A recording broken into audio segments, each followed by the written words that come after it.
આપકી અદાલતમાં અરુણ શૌરી પર આરોપ છે કે તેમનાથી આલોચના સહન નથી થતી. શૌરી સાહેબ, અમે હાલમાં જ જોયું કે પાર્લામેન્ટમાં નાણામંત્રીએ એક જરાક અમથું સેન્ટેન્સ તમારા વિશે કહ્યું અને તમે તમતમી ગયા. એમણે માત્ર એટલું કહ્યું કે એક્ટિવ ઇન્ટરેસ્ટ લીધો તો તમે ડિસઇન્વેસ્ટમેન્ટમાં, અને તમે એટલા ગુસ્સામાં આવી ગયા. નહીં, હું તો એટલા ગુસ્સામાં નહીં આવ્યો, પણ એ ઘણા ચતુર વકીલ છે, તો એમણે એવો શબ્દનો એવો ઉપયોગ કર્યો કે જેમ કે કોઈ પર્સનલ ઇન્ટરેસ્ટ એમાં હોય, એમની ઇમ્પ્લિકેશન એ હતી. અને બીજી એમની કોઈ ઇમ્પ્લિકેશન રહી હોય કે નહીં હોય, મીડિયાએ તો એ જ પ્રોજેક્ટ કર્યું.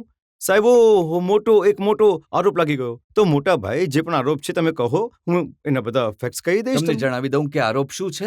એમણે એ કહ્યું કે જે સેન્ટોર હોટેલ છે જુહુમાં, મુંબઈમાં, જ્યારે એનું ડિસઇન્વેસ્ટમેન્ટ થયું તો એમાં તમે જરૂરથી વધારે ઇન્ટરેસ્ટ લીધો, એક્ટિવ ઇન્ટરેસ્ટ.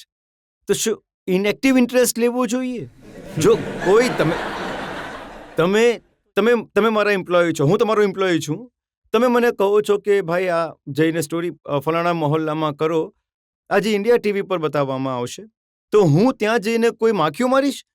હું એક્ટિવલી એનું કામ કરીશ. આજે ચિદમ્બરમ સાહેબ પોતાના પોર્ટફોલિયોમાં એક્ટિવ ઇન્ટરેસ્ટ નથી લઈ રહ્યા, અને આ કેસમાં તો એ ઘણો એક્ટિવ ઇન્ટરેસ્ટ લઈ રહ્યા છે કે જે મારા નોલેજમાં છે કે એમણે એક રિટાયર્ડ ઓફિસરને પર્સનલી સિલેક્ટ કર્યો કે ભાઈ કંઈક તો શોધ. આ શું ઇનએક્ટિવ ઇન્ટરેસ્ટ છે?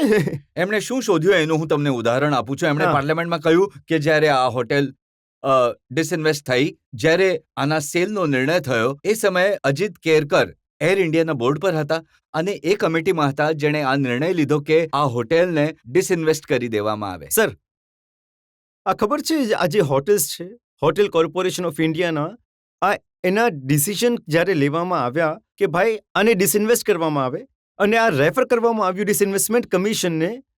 તમને યાદ છે કોણ એ સમયે પ્રાઇમ મિનિસ્ટર હતું? દેવ ગૌડાજી હતા. અને એ સમયે ડિસઇન્વેસ્ટમેન્ટની મિનિસ્ટ્રી નહીં હતી, ફાઇનાન્સ મિનિસ્ટ્રી ડિસઇન્વેસ્ટમેન્ટ જોતી હતી. અને એ સમયે ફાઇનાન્સ મિનિસ્ટર કોણ હતા? આ પી ચિદમ્બરમ. તો એ સમયે એમને યાદ નહીં આવ્યું કે કોણ છે ડાયરેક્ટર અને કોણે બનાવેલો છે આ ડાયરેક્ટર. ઇન એની કેસ તમે ડિસિઝન લો છો તો ડિરેક્ટર નથી રહેતો. બિડર્સ કોણ હોઈ શકે છે? એમના ક્વોલિફિકેશન અને ડિસ્ક્વોલિફિકેશન હતા. જો તમે એને છોડીને કોઈ એમ જ ડિસ્ક્વોલિફાય કરી દો, એક ક્વોલિફિકેશન, પછી લોકો કહેશે કે જુઓ, he is trying to exclude a potential bidder so as to favour some other bidder. So there are laid down things decided by the cabinet કે ભાઈ આ ગ્રાઉન્ડ્સ પર કોઈ ડિસ્ક્વોલિફાય થઈ શકે છે કે ક્વોલિફાય થઈ શકે છે. તો આ વસ્તુ કોઈ કન્સિડર નહીં કરી. અરે હજી એક વસ્તુ હું તમને આમાં જણાવી દઉં. આ ડિસઇન્વેસ્ટમેન્ટની પ્રક્રિયા આ હોટેલ્સમાં ડિસઇન્વેસ્ટમેન્ટ મિનિસ્ટ્રી નહીં કરી હતી. આ પણ એમણે છુપાવ્યું છે. આ hotel corporation of India, air India subsidiary હતી. એટલે એર ઇન્ડિયા આ બધું કામ કરતું હતું. અને અમને તો ઇન ધી એન્ડ કહેવામાં આવ્યું સપ્ટેમ્બર 2001માં આ વસ્તુ શરૂ થઈ હતી. 96માં સપ્ટેમ્બર 2001માં કે હવે તમે બિડ્સ મંગાવી લો. પણ એના પર આ બધું જો સ્પેસિફિક ચાર્જ જે સીપીએમના એમપીઝે પાર્લામેન્ટમાં લગાવ્યા, જેના પર ચિદમ્બરમ સાહેબે જવાબ આપ્યો. એમણે કહ્યું કે બિડ કર્યા પછી આ કંપની, અજીત કેરકરની કંપની, પૈસા ન આપી શકી. અને અરુણ શૌરીએ પોતાના મંત્રાલયમાં બેન્કર્સને બોલાવ્યા અને એમને માટે આ પૈસા અરેન્જ કરાવ્યા કે સરકાર જ પૈસા આપે અને સરકારથી જ હોટેલ ખરીદી લે. સર, આ પણ ખોટાની હદ હોય છે. હું તમને કહું કે આ કઈ રીતે થયું. આ ઠીક વાત છે, એમની જે બીડ હતી એ રિઝર્વ પ્રાઇસ જે અમે સિક્રેટ રાખી હતી, જે કેબિનેટને ખબર હતી, એનાથી 53% વધારે હતી. તો ગવર્મેન્ટના કેલ્ક્યુલેશનમાં આ એક ઘણી સારી બીડ હતી. હવે આ માણસ કહેવા લાગ્યો કે અમારે એક પેનલ્ટી રહેતી હતી. એણે કહ્યું કે ડિસેમ્બર 31 લો, મને 10 દિવસ હજુ જોઈએ છે એ પૈસા આપવા માટે. ઠીક છે, તમે આપો, કારણ કે we did not want to lose 153 crore. તમે આપો, પણ એ જે ગેરંટી છે, જો તમે નહીં આપશો તો 5 કરોડથી અમે 15 કરોડ કરી દઈશું. એણે કહ્યું છે ઠીક છે. પછી એ આવ્યો, પછી એણે કહ્યું કે 36 કરોડની હું ગેરંટી આપું છું. પણ આ સમયે જો આ બેંકની ગેરંટી છે, બેંક્સ આપવાની છે પૈસા. મેં કહ્યું કે ભાઈ અમે તમારી વાતો પર ભરોસો નહીં કરી શકીએ. એણે કહ્યું કે બેન્કર્સ પોતે આવીને તમને કહી દેશે કે જો તમને મારી વાત પર ભરોસો નથી કરતા તો બેન્કર્સ એ રીતે આવ્યા. એમણે કહ્યું કે સાહેબ મેં કહ્યું કે હું આના કહેલા પર ભરોસો નથી કરતો. હવે તમે કહો કે તમે એને લોન આપશો. ઇન યોર અસેસમેન્ટ શું કમર્શિયલી સારી પ્રોપોઝિશન છે? એમણે એક કહ્યું કે હા. મેં કહ્યું ત્યારે કે તમારી વાત પર ભરોસો નહીં કરી શકું, તમે રીરાઇટમાં આપો. એમણે રાઇટિંગમાં આપ્યું.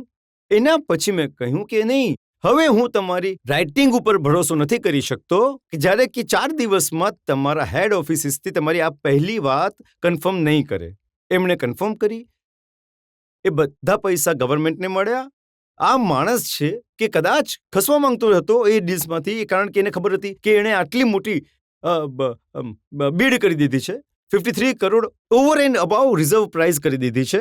એ ફસાઈ ગયો. એને પૈસા આપવા પડ્યા. ગવર્મેન્ટને પૈસા મળ્યા. જે વેલ્યુએશન છે એ 246 કરોડ થઈ શકતી હતી, પણ રિઝર્વ પ્રાઇસ માત્ર 101 કરોડ રૂપિયા રાખ્યા. આ 240નો ફિગર ક્યાંથી આવ્યો? મેં કાલે પ્રેસને પણ પૂછ્યું હતું. કહ્યું કે નહીં, અમને ચાલતા ચાલતા કહ્યું છે. અરે કોઈ બેઝિસ હોવા જોઈએ. એડવાઇઝર્સ અપોઇન્ટ થાય છે. એ વેલ્યુએશન એક્સરસાઇઝ 6-8 મહિના ચાલે છે. અચ્છા, હું તમને એક વસ્તુ પૂછું છું.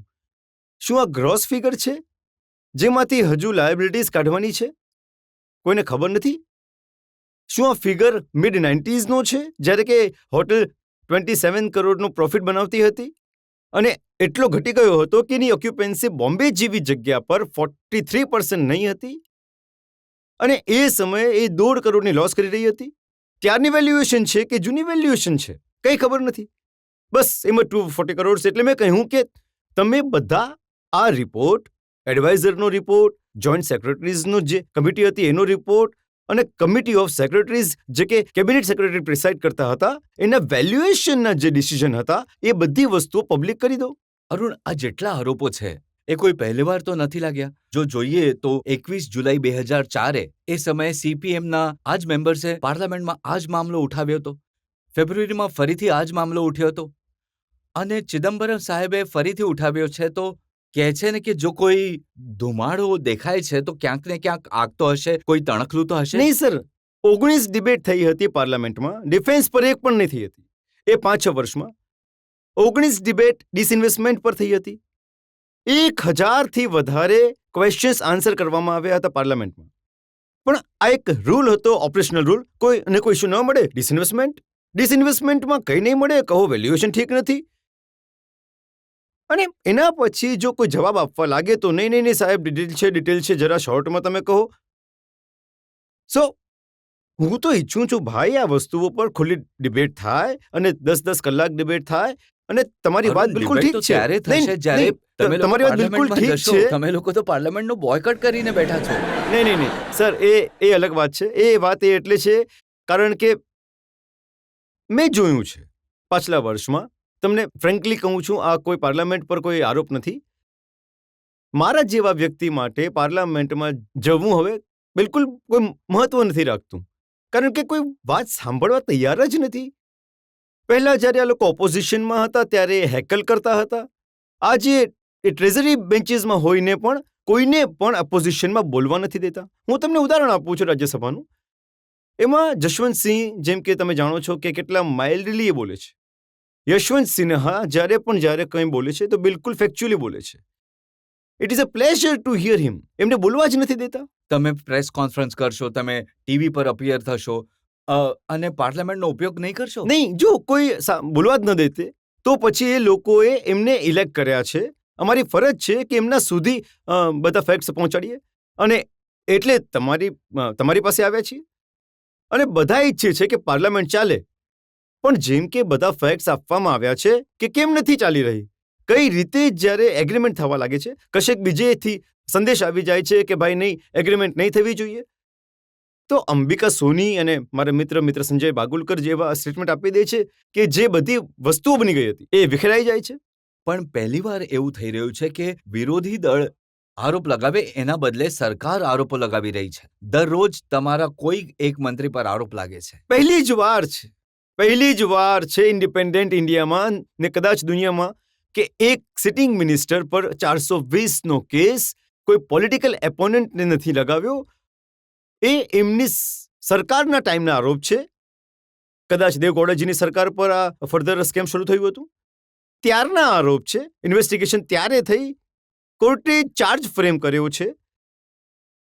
અને આ જ રીતે જ્યારે એક ફોલ શૂટ પકડવામાં આવે છે ગુજરાતમાં કે જે મારી કાર તોડવામાં આવી, કે સુપ્રીમ કોર્ટના એટલા સ્ટ્રોંગ સ્ટ્રિક્ચર્સ આવે છે ઝારખંડના વિશે જે આ કરી રહ્યા હતા, કે હવે સુપ્રીમ કોર્ટના એટલા સ્ટ્રોંગ સ્ટ્રિક્ચર્સ આવે છે કે ભાઈ આ કેવા કેસીસ દબાવવામાં આવ્યા ડિસપ્રોપોર્શનેટેડ એસેટ્સના એક મિનિસ્ટરની વિરુદ્ધ. તો એ બધાથી ડાયવર્ટ કરવા માટે આ એક ટેકનિક છે કે રોજ કોઈના અગેન્સ્ટ આવી વસ્તુઓ ઉછાળી દો. ચિદમ્બરમ સાહેબ તમારા પર આરોપ લગાવે છે, લાલુ યાદવ જોર્જ ફર્નાન્ડિસ પર આરોપ લગાવે છે, જોર્જ ફર્નાન્ડિસ નીતિશકુમાર લાલુ પર આરોપ લગાવે છે. આરોપ પ્રત્યારોપનો એક દોર ચાલી રહ્યો છે. જનતા માટે સમજવું ઘણું મુશ્કેલ છે કે કોણ સાચું છે અને કોણ ખોટું છે. આ વસ્તુઓ ત્યાં સુધી ચાલતી રહેશે જ્યાં સુધી મીડિયા બ્રોડકાસ્ટ કરતું રહેશે કોઈના પણ એલિગેશનને પણ, અને ક્યારે પણ કોઈના પણ એલિગેશનને એક્ઝામિન નહીં કરશે.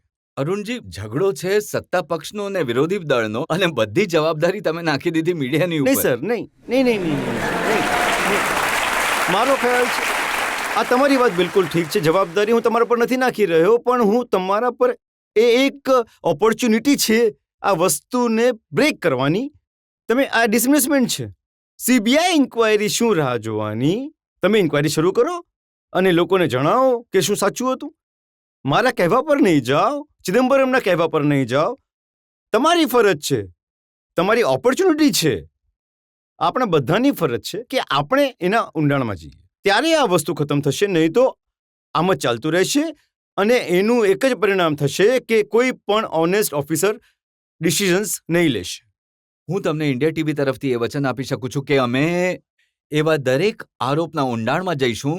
ના તમારો ભરોસો કરીશું, ના સરકારનો ભરોસો વન્ડરફુલ. કરીશું. અને હું તમારો એમાં મુલાઝિમ રહીશ, ઇન ધ સેન્સ કે તમે કોઈ પણ એવી ફેક્ટ હોય, જેમ કે ઇન્ડિયન એક્સપ્રેસ આજકાલ ઇન્વેસ્ટિગેટ કરે છે, તમે આમાં પ્રખ્યાત છો. કોઈ પણ એવી ફેક્ટને એક્ઝિક્યુટ કરવામાં કોઈ અસિસ્ટન્ટ જો હું આપી શકીશ તો હું વચન આપું છું કે હું તમને આપીશ.